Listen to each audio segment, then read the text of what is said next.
Buonasera a tutti e questa puntata, la terza puntata di Controtempo, fuori dagli abituali studi. Ci troviamo nell'ufficio del sindaco del comune di Grado che ci concede questa intervista e ci dà la disponibilità del suo tempo.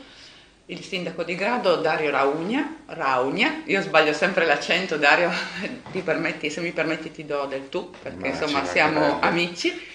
E con te per parlare ancora di riforma degli enti locali, anche perché ti ha visto tutto sommato avere un ruolo che io definisco chiave o strategico rispetto alla discussione che in questo momento è sul tavolo.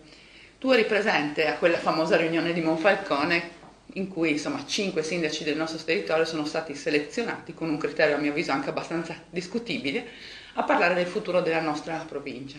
Puoi dirci com'è andata quella riunione? Ma in effetti questa convocazione, ma l'ho anche scritto all'assessore Roberti, è stata discutibile anche perché inquadravamo il problema della provincia sì, provincia no, nella sua cornice e non certo, voglio dire, nel merito. Quindi a mio avviso tutti i sindaci coinvolti dell'ex provincia di Gorizia dovevano venire convocati. E mi sia consentito di dire che anche la sede, secondo me, era alquanto discutibile, in quanto io riconosco nel capoluogo della nostra ex provincia il comune di Gorizia, quindi sarebbe stato di buon gusto quantomeno che la riunione si fosse tenuta dal sindaco di Berna. E ci ho detto, niente, è emerso evidentemente che i problemi sono tutti interni al centro-destra, in quanto esiste questo dualismo piuttosto spinto tra il comune di Monfalcone e il comune di Gorizia, che a mio avviso sta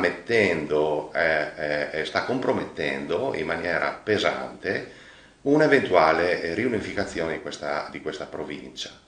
L'assessore ha così ventilato quello che tutti noi sapevamo, ovvero una fusione tra l'ex provincia di Gorizia e a questo punto la nascente provincia di Trieste.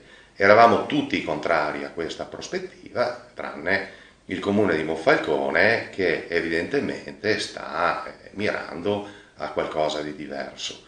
Io come comune di Grado ho ribadito quello che dissi anche durante la prima riunione a Cormons, e cioè che ero favorevole ad una ricostituzione della provincia di Gorizia, così almeno per quello che riguarda il perimetro geografico, per quello che l'avevamo conosciuta. Insomma. Quindi tu sei uno di quei sindaci che dice sì alla provincia per come l'abbiamo conosciuta, probabilmente rivisitata nelle sue funzioni, ma sicuramente una provincia di Gorizia ancora autonoma e possibilmente, perché no, allargata. Il tuo comune, ad esempio, è diciamo, forse uno dei comuni che già da tempo insomma, ha cominciato a collaborare con quelle che sono poi le zone limitrofe a Grado, ma che erano storicamente afferenti alla provincia di Gorizia, ovvero il cervignanese e l'agroaquileiese. Tu come vedi questa ipotesi di allargamento invece dei vecchi confini della provincia? Ma io sostengo che occorre portare avanti delle politiche di area vasta e mi sono mosso in tal senso fin dal primo secondo, proprio abbandonando il concetto del campanile. Oggi figuro come comune leader in un importante progetto per l'ottenimento di fondi comunitari sul piano di sviluppo rurale e metto assieme 10 amministrazioni. Io vedrei di buon grado un allargamento della vecchia provincia di Gorizia con i comuni, che ne so, di Aquileia, di Fiumicello, di Cervignano, anche dove potrebbe essere gestito ad esempio un polo intermodale con la stazione dei treni. Occorrerà naturalmente chiedere, perché sono un sostenitore dell'autodeterminazione, poi a questi comuni se sono d'accordo, voglio dire, di aderire ad una provincia così rivisitata. Indubbiamente tra Grado ed Aquileia ci sono dei canali di collaborazione importanti, la stessa cosa può dirsi, vuol dire, per la piccola Terzo, ma anche per Cervignano, e quindi una provincia così allargata avrebbe un significato operativo piuttosto importante per l'isola di Grado. Ben venga. Sì, non soltanto operativo in realtà e non soltanto per Isola di Grado, perché si potrebbero rimettere a sistema appunto una serie di infrastrutture che bene o male appartengono al nostro territorio, che in questo momento sono un pochettino state divise da questa divisione, da questa frattura tra Gorizia, la provincia di Gorizia e la provincia di Udine, penso, non so, a tutto appunto tu hai ricordato Cervignano, la stazione ferroviaria piuttosto che San Giorgio, il polo intermodale, eccetera, più che poi Grado, insomma, con la sua vocazione turistica e quant'altro. Quindi per te, Dario, è un convinto provincia sì. È un convinto provincia sì. Rispetto alla riforma precedente, la legge 26, so che anche qui la posizione di Grado non era favorevole alle UTI, nel senso quando nel 2014 passò la norma, il comune di Grado era commissariato Sì. e quindi non vi fu un'espressione democratica di afferenza a quella legge, ma in qualche modo fu il commissario che decise. Poi come andarono le cose? Tu come ti muovesti? Ma poi io portai una delibera in consiglio comunale perché ritenevo veramente fuori luogo che il consiglio comunale di Grado non si esprimesse su una riforma così importante. E poiché vigeva l'obbligatorietà di adesione ad una UTI, e noi decidemmo che la soluzione migliore per noi sarebbe stata quella di restare autonomi ed in subordine vista l'obbligatorietà di aderire all'agro aquileiese, anche perché con Aquileia era in corso già una collaborazione su moltissimi fronti.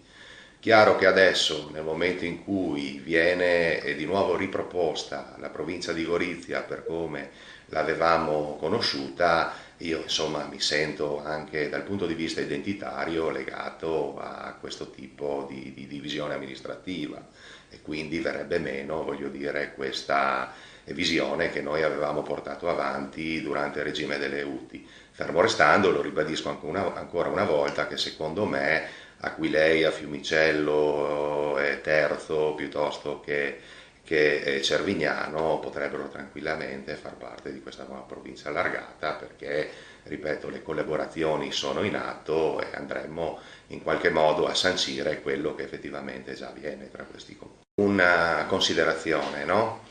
Noi abbiamo spesso criticato la provincia di Gorizia ed effettivamente ci sono state anche delle grosse incompiute. Basti pensare a quanto avvenuto con il dualismo Monfalcone-Gorizia in chiave sanitaria con gli ospedali. Ma va anche detto che rispetto alle altre province avevamo raggiunto anche dei risultati importanti, anzi gli unici probabilmente sicuramente in tutto il Friuli Venezia Giulia, in Italia ma anche in Europa, per quello che riguarda le gestioni d'ambito, no? Quindi il servizio idrico, ad esempio, integrato. E questo per dire che cosa? Quando io mi confronto con i comuni di Aquileia piuttosto che di Terzo, vedo che loro stanno imbuggendo ancora dalla falda, hanno seri problemi di inquinamento, mentre tutti i comuni, no, dell'ex provincia di Gorizia sono collegati con un acquedotto, abbiamo fatto importanti investimenti sulla depurazione delle acque, un importante investimento è stato fatto a Grado, era andata maturando una visione mutualistica, diciamo, tra tutti i comuni, per cui esisteva un progetto importante da portare avanti e tutti i sindaci poi esercitavano il loro ruolo nelle conferenze d'ambito. Questo secondo me è un esempio che potrebbe essere riproposto anche in quelle province che questi risultati poi non li hanno raggiunti, no? Ma e se mi permetti, visto che insomma ricordiamo quella che fu la provincia di Gorizia, insomma che io ho avuto l'onore insomma di rappresentare come assessore, cioè il CISI ad esempio, Cisi, cioè noi siamo una di quelle poche province, praticamente siamo due esempi in tutto il Friuli Venezia Giulia che sono per l'appunto la provincia di Gorizia e la Bassa Friulana che gestiscono in forma diciamo consorziata il tema della disabilità e questo ci permette di fare integrazione.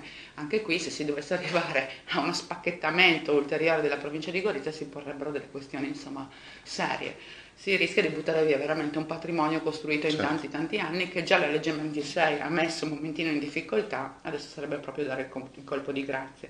Ma al di là delle questioni veramente tecniche che poi al lettore, a chi ci ascolta possono interessare o meno, ma è bene comunque ricordare che si è lavorato e si è lavorato appunto per fare rete tra comuni e sicuramente poi l'ente sovraordinato che è la provincia ha dovuto anche un po' fare, no, da collante tra sensibilità diverse.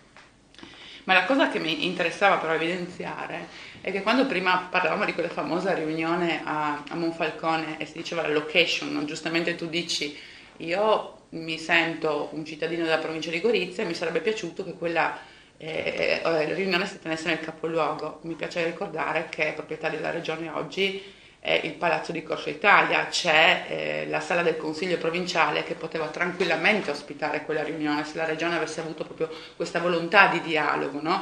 Invece sembra che quasi ci sia una rincorsa fra i due sindaci dei comuni più popolosi, quindi Monfalcone e Gorizia, ad mettersi il cappello di chi arriva prima, di chi conduce questa battaglia. E bisogna dirci le cose però chiaramente, che in questo momento la battaglia la sta portando avanti Cisint per gli interessi del suo territorio e basta, mentre va rilevata una netta debolezza politica del sindaco di Gorizia Ziberna. Tu cosa ne pensi? Ma io penso che il comune di Gorizia e il suo sindaco deve assolutamente esercitare un ruolo di leadership in questa partita. La leadership non ti viene riconosciuta gratuitamente, te la devi un po' anche conquistare. Però visto che c'è una grande armonia, insomma, tra quasi tutti i comuni dell'ex provincia di Gorizia, eccezione fatta per Monfalcone che ha innescato questo dualismo. Quindi qualora il sindaco Ziberna volesse veramente montare in sella e portare avanti questa battaglia, sappia sin d'ora che insomma avrebbe numerosi alleati, soprattutto avrebbe degli alleati che non fanno riferimento alla sua parte politica, quindi sarebbe anche estremamente trasversale. Un evento eccezionale quasi. Ecco, sì, anch'io credo che la scelta della location era un messaggio di disgregazione, che l'ex sede della provincia di Gorizia probabilmente era la sede più adeguata, ma anche lo stesso Consiglio Comunale di Monfalcone, perché chiedo scusa di Gorizia, voglio dire perché no. Dal canto nostro è stata inviata la mozione votata all'unanimità dal Consiglio Comunale di Gorizia con cui si chiede il ripristino formale, insomma, della provincia, e io mi sono subito speso per portarla in Consiglio Comunale a mia volta proprio per rafforzare il ruolo del sindaco di Gorizia in questa importante partita. Dobbiamo restare tutti uniti, è evidente, eravamo anzi una piccola provincia, quindi è chiaro che mai come in questo caso l'unione fa la forza. Se cominciamo a dividerci in campanilismi va a finire che ci rimettiamo tutti. Sai, magari fossero solo campanilismi, io in realtà penso che ci sia veramente di fondo, come hai detto tu, un problema tutto interno al centrodestra, le dinamiche loro e il territorio in questo momento sul piatto. Probabilmente nella situazione più complicata è il sindaco Ziberna e ben venga, insomma, se intorno a lui tutti gli altri sindaci isontini sono disponibili a dare una mano, perché come ho avuto già modo di dire nelle puntate precedenti, questa è una battaglia, a mio avviso, del territorio per il territorio, a prescindere da come la si pensi politicamente. Però questo ruolo di leadership appunto ad un certo punto va assunto, perché sennò dove ci sono gli spazi si riempiono. E devo dire la verità che si sono riempiti questa volta anche con l'azione tua e del sindaco di Cormons, comunque due comuni non piccoli, di parte politica diciamo opposta se vogliamo, ma due comuni importanti per lo sviluppo del nostro territorio, Grado con le sue peculiarità e Cormons come diciamo centro insomma, del Coglio, no? O del Friuli cosiddetto orientale. E questa è una cosa estremamente positiva che può essere un momento di crescita vera per il nostro territorio. Questo a testimoniare probabilmente che la volontà è proprio quella di difendere e di proteggere da qualsiasi speculazione politica l'interezza del nostro territorio. Di questo ovviamente io, come ho ringraziato il sindaco Felcaro, ringrazio anche te. Ma la sensazione è che la battaglia si discuterà ad altri livelli, probabilmente interni alle segreterie di Lega, Forza Italia e Progetto FVG. Cosa pensi che noi possiamo fare ancora per rimarcare questa Ma nostra volontà di stare uniti? innanzitutto devo dire che con Felcaro c'è sempre stata su questo argomento una identità di vedute. Ci siamo confrontati al CAL, entrambi i comuni sono presenti e devo dire che sono rimasto anch'io un po' sorpreso, no, circa l'ultima riunione, perché la prima riunione organizzata appunto presso Cormons vedeva tutti, ma proprio tutti favorevoli ad un ripristino di quella che era la provincia di Gorizia, salvo poi naturalmente andare a disquisire nel merito su che tipo di provincia noi avremmo voluto, quali funzioni avrebbe Certo. dovuto gestire, ma non c'era, voglio dire, divisione sul fatto che la provincia di Gorizia andava ripristinata. E poi, vista la posizione assunta dalla CISIN, devo dire che Felcaro l'ho visto in profondo imbarazzo, però in quella riunione con Roberti ha tenuto il punto, l'ha fatto in maniera egregia e noi c'è proprio la necessità di dover essere trasversali in questa partita, non possiamo permetterci di perdere per strada dei pezzi, perché evidentemente chi avesse delle prospettive diverse per il nostro, sottolineo nostro territorio, l'avrebbe facilmente vinta. Quindi il fatto che Grado e Cormons siano alleate è un qualcosa che secondo me ci rafforza. Peraltro le due città in futuro collaboreranno anche su altri fronti, no? Perché poi si comincia a dialogare al CAL e poi si mettono i ferri in acqua anche per ulteriori iniziative. Politiche di sviluppo territoriale, immagino, di promozione del nostro bellissimo territorio. La battaglia però lo sappiamo, come ti ho detto prima, è in salita. I nostri consiglieri regionali invece sembrano, oltre, l'unico che si spende apertamente per questa vicenda è Diego Bernardis e questo va assolutamente rilevato e come ho Certo. avuto modo di dire, e di dire di persona a Diego, tanto di cappello, insomma la sua è una posizione difficilissima e che sta gestendo per adesso in maniera egregia. Gli altri quattro? Non pervenuti, non pervenuti. Io aggiungo un elemento, no, riguardo alla L'assessore Cagliari, riunione. scusate, mi ero dimenticata che abbiamo anche un assessore regionale. Sì, tra l'altro le autonomie locali, quindi No, neanche no, no, Cagliari è alla funzione alla pubblica, che funzione comunque pubblica avrà un c'è un ruolo piccolo in questa ruolo. cosa, no? Scusami, Sì, mi permetto di unire, di eh, aggiungere un altro elemento, dicevi, no? sì, Roberti fece un'importante affermazione, no? Lui disse, ma guardate, secondo me la cosa migliore per voi è quella di unirvi con Trieste per tutta una serie di considerazioni. Aumenterebbe il peso politico, aumenterebbero i trasferimenti, e poi insomma io gli dissi che in fondo la provincia di Gorizia era sempre stata la più piccola di tutte e che tutto sommato problemi di questo genere non avevamo mai avuto. Ma fece anche un'altra affermazione molto importante. Lui disse, da leghista convinto quale sono, sposerò quella che sarà la vostra autodeterminazione, no? Quindi se voi tutti assieme mi chiederete il ripristino della provincia di Gorizia, io la ripristinerò. Ecco perché in questo momento è indispensabile, voglio dire, restare tutti uniti nel chiedere il ripristino della provincia.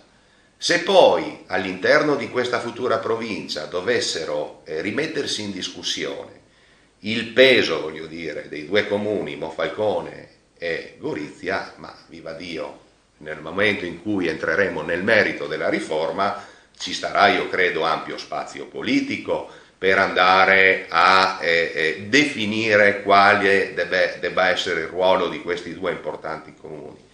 Ma per il momento, vista anche l'apertura da parte dell'assessore, mi parrebbe utile stare uniti nel chiedere la riattivazione Non della vorrei che fosse provincia. il gioco delle tre carte, però, Ma no? Da una parte ti dico che sono disponibile ad accettare, dall'altra parte mando comunque il sindaco di Monfalcone a giocare la partita della rottura, perché di questo si sta parlando, cioè sappiamo benissimo dove l'unità viene meno, sappiamo chi è che tutto sommato sta strizzando l'occhio a Trieste e l'ha fatto nel momento subito successivo alla prima riunione. l'avrà fatto Ma per motivi che non sono sicuramente, saranno anche di protezione della propria città o di valorizzazione, ma ci saranno anche motivazioni squisitamente politiche, ovvero l'ordine di scuderia che arriva. Beh, allora scusa Ilaria, facciamo un altro ragionamento.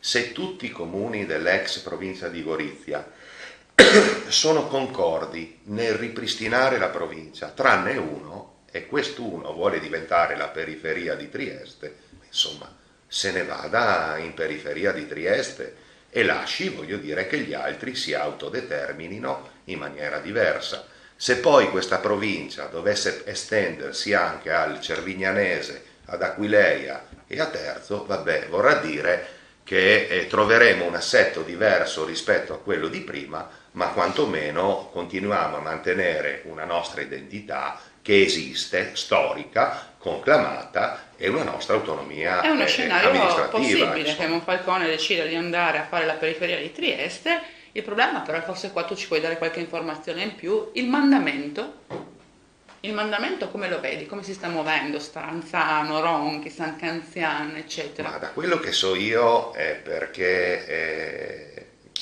cioè la riforma delle UTI, a me non è mai piaciuta, però ha presentato anche degli aspetti positivi. Gli aspetti positivi stanno nel fatto che noi sindaci ci incontriamo anche abbastanza spesso e quindi riusciamo a scambiarci diverse opinioni.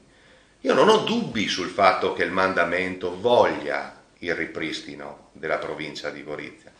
Parlo con Marchesan piuttosto che con il sindaco di San Canzian di Sonzo, piuttosto che con quello di Turiaco. Insomma, non ci sono dubbi sul fatto che il mandamento voglia assolutamente la provincia di Gorizia. Bene, questa è tanto una notizia, perché insomma tutta questa evidenza a chi legge solitamente i giornali o comunque non frequenta le riunioni poi politiche o non, perché non ha magari il titolo, non era così evidente. Io so per certo, e ne avremo una riprova molto presto, che la mozione votata all'unanimità dal Consiglio Comunale di Gorizia sta per essere portata in tutti i comuni del mandamento. Quindi quello sarà un elemento politico forte che indicherà dove effettivamente il mandamento va Questo a andare. ci fa un enorme piacere, ci fa assolutamente un enorme piacere. Adesso dobbiamo andare a chiudere per questioni di tempo. Dario, ma se alla fine la partita si giocasse in maniera diversa e noi si fosse in qualche modo, insomma, costretti ad andare ad accorparci a Trieste, tu saresti favorevole a un'ipotesi di referendum di consultazione popolare per chiedere ai cittadini della nostra provincia dove vogliono andare? Perché ad esempio nel mio territorio ci sono sensibilità diverse, più vicine a Udine e altre più vicine a Trieste. Tu saresti disponibile a spenderti anche per una consultazione di carattere popolare? Sì, Assolutamente, certo, perché è una democrazia assolutamente. partecipata. Io spero insomma che questa partita si porti a casa con ragionevolezza. L'ultimo scenario che tu hai descritto è uno scenario possibile, effettivamente. Se c'è stato qualcosa di positivo da questa vicenda, è sicuramente l'impegno tuo e del sindaco di Cormons, che ha visto per una volta la provincia leader in provincia, no? Solitamente invece eravamo abbastanza oscurati da Monfalcone e da Gorizia. Speriamo assolutamente che il sindaco Ziberna voglia accogliere la disponibilità del vostro sostegno. Io intanto ti auguro un buon lavoro e spero che vorrai venirci a raccontare anche un po' di cose della tua bella città. Grazie Ilaria, Buon lavoro. altrettanto, grazie.